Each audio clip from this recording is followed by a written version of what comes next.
Welcome back everyone. If this is your first time here, my name is Sikandar and I talk about watches. Today I'm going to share with you my favorite release from Watches and Wonders 2023.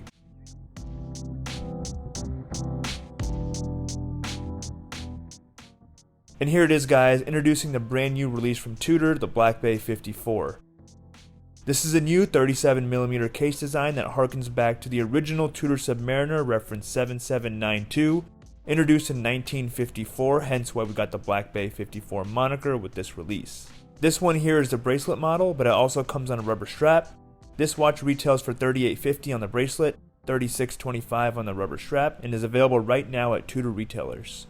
This watch comes equipped with a Tudor caliber MT 5400. This is a self-winding mechanical movement with 27 joules ticking at 4 Hz and giving us a power reserve of 70 hours.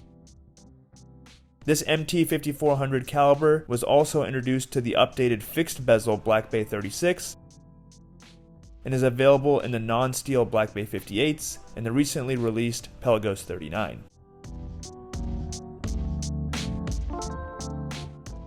Regarding the bracelet, Tudor have kept the controversial faux rivets on this stainless steel 3-link bracelet that we also see on the Black Bay 58, but where this watch distinguishes itself is in the clasp. The Black Bay 54 comes with the T-fit clasp, which allows you to adjust the bracelet about 8mm without the use of tools. Additionally, the bracelet tapers from 20mm lug width to around 18mm at the clasp. This is not as aggressive a taper as I generally prefer, but the T-fit clasp makes up for it.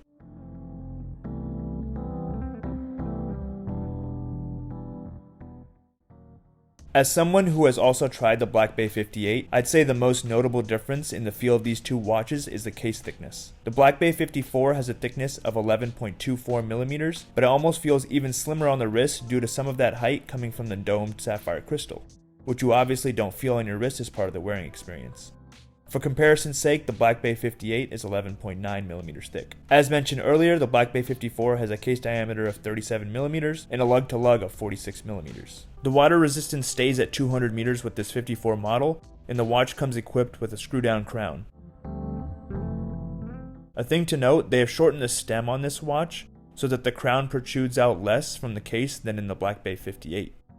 The bezel is a 60-click unidirectional stainless steel bezel with an aluminum insert, and it provides a very pleasing bezel action.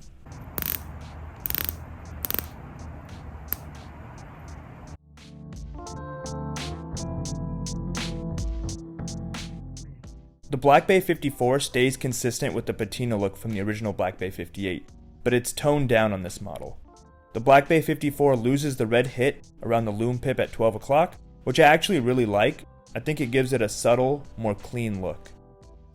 We also get an update to the hands. You get a thinner, seemingly slightly elongated hour hand to fit the proportions of the case and dial. We also trade the snowflake style seconds hand for a lollipop seconds hand on the 54. On the bezel, you'll see that you don't get the minute graduation on the bezel from 0 to 15 like there is on the Black Bay 58. This design choice is consistent with that original Tudor Submariner from 1954 that I mentioned earlier. You also get a slightly different bezel edge on the 54 as compared to the 58. The notches on this bezel are spaced out more than what's kind of like a coin edge on the bezel of the 58. The crown is different as mentioned earlier as the 58 crown, which would be too large in proportion to the 54 case. You also get a sharper, grippier crown, which helps because the size of this crown is smaller. Finally, on the flip lock mechanism of the 54 clasp, we get a Tudor shield rather than just the Tudor text, like on the 58 clasp.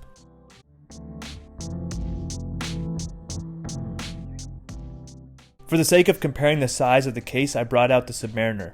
Unfortunately, I don't have a Black Bay 58 or Pelagos 39 on hand to compare sizing, but I figured most people have seen or interacted with the current sub in some capacity by now, so you can see that difference in size. Side note, the T-fit on the 54 has a cleaner execution than the glide lock on the sub, which is honestly saying a lot considering the 54 is a fraction of the price.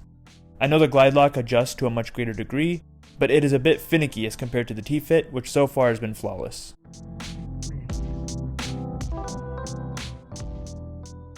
So my final thoughts on this watch. The Black Bay 58 is such a universally beloved watch, and I think this 54 model will achieve that same level of admiration from the market. I understand that the sizing is not as much for the masses as the 58, but this watch is a home run in my opinion.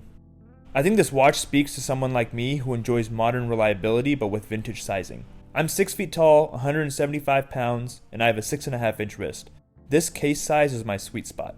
And I think the case thickness really makes this ideal as an everyday dive watch for me. For these specs, at this size, and at this price, the Black Bay 54 is much like its bigger brother in that I think it will establish itself as the go-to watch amongst its competitors. And we're going to wrap up there. If you like this video, please do me a favor and hit the thumbs up. Please subscribe if you want to see more content like this, and until next time.